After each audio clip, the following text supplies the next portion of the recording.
পরামর্শ করাই যে সবাই এক কাজ করো, নিমাইরে নিয়াও নিম গাছের ডালো বান্ধি ধরে রাখো, নিম গাছ বুতে ধরায়। রাধে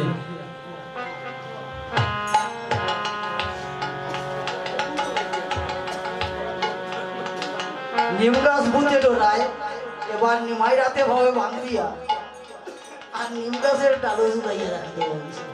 রাধে ভগবান মনে মনে ভাবছেন, আরে বাবা এখন যে সিদ্ধান্ত নিলাম মানে মানিনি।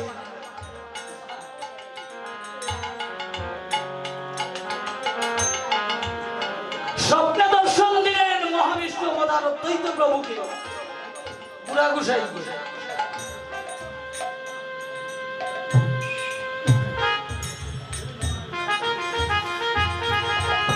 আরে ও বুড়া গোসাই, তুমি আসো, আমাকে দেখে যাও।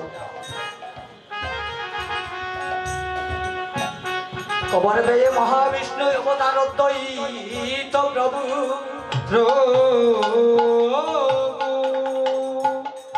পরদিন বুড়িবেলা প্রাতঃস্নান করিয়া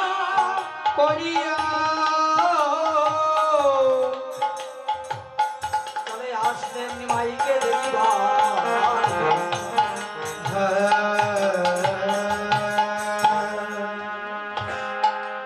এসে সচিরানীকে বলছেন, আরে ও সচিরানী,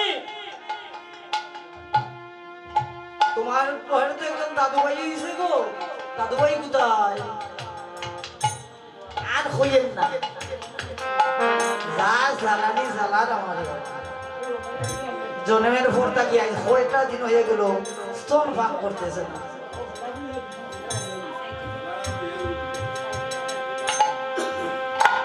স্তন পান করতেছে না, বাঁচানো বিষম যায়। কি করেছো? ওই নিম গাছের ডালে বাঁধিয়ে রাখি দিছি, দেখি ভূত লাগছে চাইনি ছুটিয়া। অদ্বৈত প্রভু সেখানে গিয়ে দেখলেন, যখন অদ্বৈত প্রভু নিকটে গেছেন বলছেন,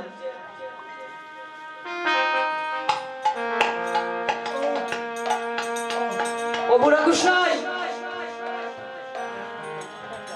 তুমি যাও তাড়াতাড়ি আমার মাকে দীক্ষিত করো।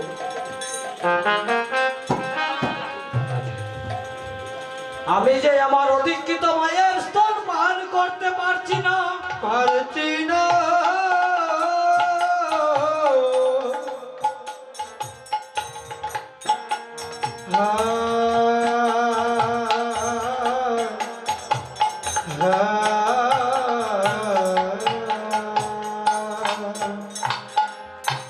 অদ্বৈত প্রভু সচিরানীকে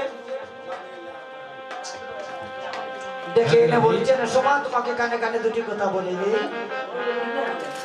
যখন কানে কানে দুটি কথা বললেন, কি কথা? হরিনাম হরিনাম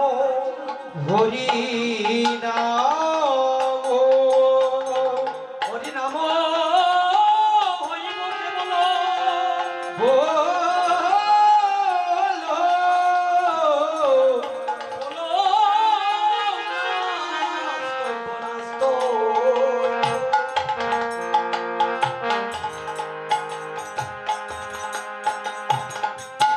গুজ্জ গুজ্জ ধাম গুজ্জ হইবে গুজ্জস্তম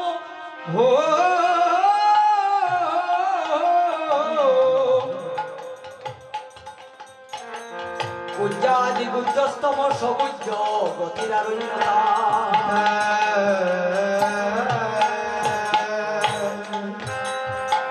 যখন গুজ্জ নাম কর্ণে প্রদান করলেন, সাথে সাথে ভগবান মাতৃস্তন পান করতে।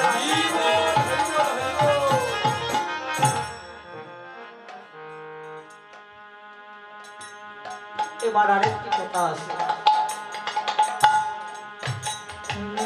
মাতৃস্তন তো পান করলেন, এসে